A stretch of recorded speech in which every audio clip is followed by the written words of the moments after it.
Hello' দোস্ত, কেনে আছে? নিশ্চয় ভালে আছে। আজি মই গুড নিউজ লৈ আহিছোঁ আৰু আমাৰ ফাৰ্ষ্টতে মেটাফৰ্ছৰ সকলো হোল্ডাৰ্ছক কংগ্ৰেচুলেশ্যন, ভেৰি ভেৰি কংগ্ৰেচুলেশ্যন মোৰ তৰফৰ পৰা জ্ঞাপন কৰিছোঁ। আৰু আজি আমি জানো যে আমাৰ ফৰ্চকইনৰ প্ৰাইচ ইনক্ৰিজ হৈছে। আজি আমাৰ $2.43 পৰা আজি $2.59 আমাৰ আজি ফৰ্চকইনৰ প্ৰাইচ বাঢ়িছে। মাত্ৰ 2 ঘণ্টা আগত প্ৰাইচটো বাঢ়িছে আৰু আমাৰ ফৰ্চকইন ভাল এটা পৰিমাণে চেলিং হৈছে।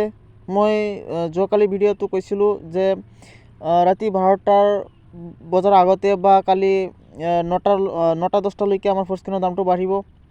গতিকে অলপ 2 ঘণ্টা লেট হৈছে। গতিকে 12টা বজাত আমাৰ ফৰ্চকইনৰ দামটো বাঢ়িছে। গতিকে আমাৰ আশা, আমাৰ ফৰ্চকইনৰ উদ্দেশ্য হাসিল হৈ আছে আৰু আচলতে দিনটো আমাৰ ভাল এটা অনুভৱ হৈছে।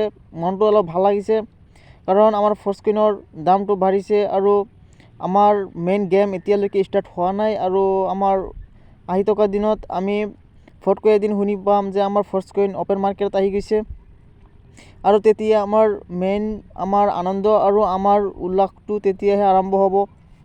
আৰু আমাৰ মেটাফৰ্ছৰ ফৰ্চকইনটো আপুনি জানেই কিমান পৰিমাণে আমাৰ গোটেই ৱৰ্ল্ডত ফেমাছ হৈছে আৰু ভৱিষ্যতত হ'ব লগা আছে। গতিকে আহক আমি আজি মেটাফৰ্ছৰ আপডেটটো চাওঁ। আৰু আমাৰ ফৰ্চকইনৰ দামটো আজি $2.59 হৈছে। আমাৰ নেক্সট প্ৰাইচটো আছে $2.77। গতিকে ইয়াত আমাৰ ধৰিবলৈ গ'লে প্ৰায় 17 প্ৰফিট হ'ব আৰু আমাৰ বেছি দিন নালাগে কাৰণ মাত্ৰ আমাৰ নেক্সট প্ৰাইচটো বাঢ়িবলৈ 30 লাখ নে কিমান ফৰ্চকইন আমাৰ বাকী আছে। 30 লাখ ফৰ্চকইন আমাৰ চেলিং হ'ব। গতিকে তেতিয়া আমাৰ ফৰ্চকইনৰ দামটো আকৌ $2.77 হৈ যাব। আমি এইটো মাহতে আমাৰ ফৰ্চকইনৰ দাম $4 দেখিবলৈ আমি আশা কৰি আছোঁ। আৰু যিহেতু জানে মোৰ 95টা ফৰ্চকইন আছিল, গতিকে দিনক দিনে যেনেকৈ আমাৰ দামটো বাঢ়িছে চেম তেনেকৈ আপোনালোকৰ ওপৰত মই উপস্থাপন কৰিবলৈ সক্ষম হৈছোঁ। আৰু মই মোৰ সৰু এটা প্ৰাইচ আপোনালোকক দেখুৱাই আছোঁ কাৰণ আমাৰ লগত যদি আপুনি আছে তেনেহ'লে আপোনাৰো কিবা এটা মনটো ভাল হ'বলৈ কিবা এটা দৰকাৰ। গতিকে আমি যেনেকৈ আমাৰ এটা আমাৰ উদ্দেশ্যলৈ আহিছোঁ, গতিকে আপোনাৰো নিশ্চয় আছে। আহক আজি আমি চাওঁ আমাৰ মেটাফৰ্ছৰ হোল্ডাৰ্ছটো 2,50,446টা হৈ গৈছে। গতিকে এইটো আমি অতি সোনকালে 2 লাখ দেখিবলৈ পাম। কাৰেণ্ট ছাপ্লাইটো চাব পাৰিছে 42,35,12,700 আমাৰ কইন চেলিং হৈছে। গতিকে আমাৰ প্ৰাইচটো বাঢ়িব লগা আছিল 42,34,00,000। গতিকে 35 লাখ হৈ গৈছে। গতিকে 1 লাখ আমাৰ অলৰেডি ওপৰেঞ্চিকৈ আমাৰ চেলিং হৈছে। আৰু আমাৰ আজি $1 যদি আমি ফৰ্চকইন কিনো ডলাৰ হিচাপত যদি হিচাপ কৰোঁ মাত্ৰ 0.39 FMS পাম। গতিকে কিমান এটা ডাঙৰ আমাৰ বিগ নিউজ গমে পাইছে।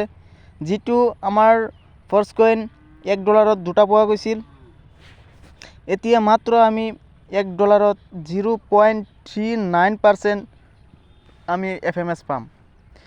গতিকে বন্ধুসকল, ফৰ্চকইন যদি কিনা নাই মোৰ এটাই ৰিকুৱেষ্ট, অতি সোনকালে কিনি লওক। হয়তো মোৰ অলপ এটা এডভাইচৰ ওপৰত আপুনি যদি অলপ মনোযোগ দিয়ে, যদি বিশ্বাস কৰে, তেনেহ'লে আপুনি হয়তো আহি থকা 3-4 মাহ 6 মাহ পিছত আপুনি হয়তো 10 লাখ 20 লাখ 30 লাখ কোটি টকা আপুনি ইনকাম কৰিবলৈ সক্ষম হ'ব। গতিকে আমি ফাৰ্ষ্টতে কৈছোঁ হঠাৎ আমি এদিন এনেকুৱা এটা আমাৰ দিন আহি পৰিব, আমি গম পাই যাম যে আমাৰ ফৰ্চকইন মাৰ্কেটত আহি গৈছে। আৰু যোনদিনাখন আমাৰ ফৰ্চকইনটো মাৰ্কেটত আহিব সিদিনাখনেই আমাৰ কমচে কম যদি আমাৰ $4 ফৰ্চকইনটো মাৰ্কেটত আহে তেনেহ'লে কমচে কম $20 $40লৈকে কমচে কম যাব পাৰে আমাৰ ফৰ্চকইনটো। গতিকে যদি $20তো আমাৰ ফৰ্চকইনটো গুচি যায় আৰু যদি $4 পৰা $20 গুচি যায় যিদিনাখন লঞ্চ হয় সিদিনাখনেই, তেনেহ'লে নিশ্চয় গমে পাইছে বছৰত কিমান যাব, মাহত কিমান যাব, 5 বছৰত কিমান আমাৰ প্ৰফিট হ'ব লগা আছে। গতিকে আমি বিটকইনৰ লগত আমাৰ ফৰ্চকইনক তুলনা কৰিছোঁ। গতিকে আমি এনে কৰা নাই, আমাৰ 1 বছৰ 2 বছৰ ইমান আমাৰ এটা পাৰফৰ্মেঞ্চ লৈ আমি মেটাফৰ্চৰ ফ'ৰ্চ স্ক্ৰীনৰ আপডেট আপোনালোকক দি আছোঁ। ইয়াতো কিবা হ'ব পাৰে, মিষ্টেক হ'ব পাৰে, বহুতো আমাৰ মিষ্টেক হয়, গতিকে অলপ চলপ মিষ্টেক এইটো আপোনালোকে মাইণ্ডত নল'ব, কাৰণ ভুল সকলোৰে ভুল হয়। আৰু আমাৰ আহি থকা বহুতো প্ৰজেক্ট আহিব লগা আছে।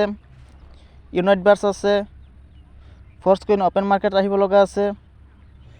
টিয়াৰ টকেন আমাৰ অহা কেইদিনৰ পিছত আমাৰ বন্ধ হৈ পৰিব, আৰু তাৰ বিনিময়ত আমাৰ আৰু বনাছ বেলেগ আমাৰ আহি পৰিব, যেনেকৈ মেটাভাৰ্ছ আহিব। আমাৰ যিটো ফ'ৰ্চকইনৰ যিটো আমাৰ ট্ৰেইনিং চলিব, বিটফৰ্চ আমাৰ যিটো ৱালেটটো আমাৰ ডিচেণ্ট্ৰেলাইজ ৱালেটটো আমি দেখিবলৈ পাম। তাত আমি ফ'ৰ্চকইনৰ ট্ৰেডিং কৰিব পাৰিম, সকলোৱে পাৰিব। আৰু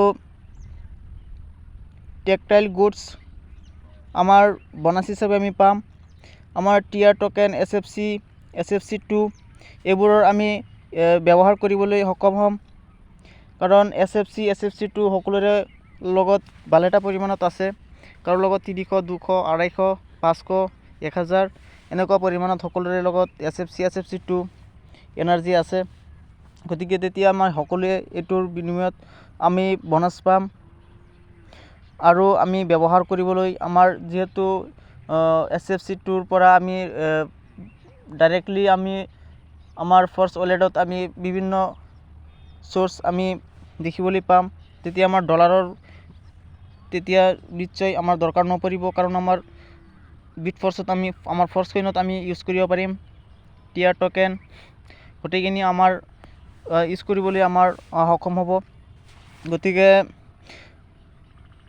আৰু যেতিয়া আপডেট আহে মই নিশ্চয় আপোনালোকক জনাম।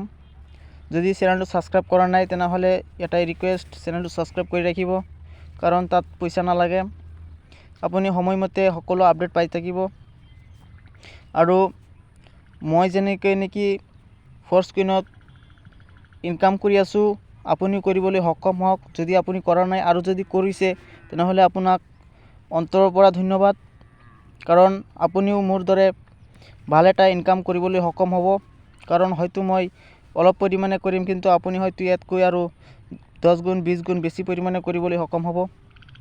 গতিকে যাৰ যিমান যোগ্যতা, যাৰ যিমান পাৰফৰ্মেঞ্চ সকলোৱে কৰি লওক। আৰু সুবিধা আমাৰ সকলো সময়ত একে সমান নাথাকে, হয়তো আমি আৰু সুবিধাখন এইটো নাপাবও পাৰোঁ। গতিকে আজি এইখিনিয়ে, থেংক ইউ।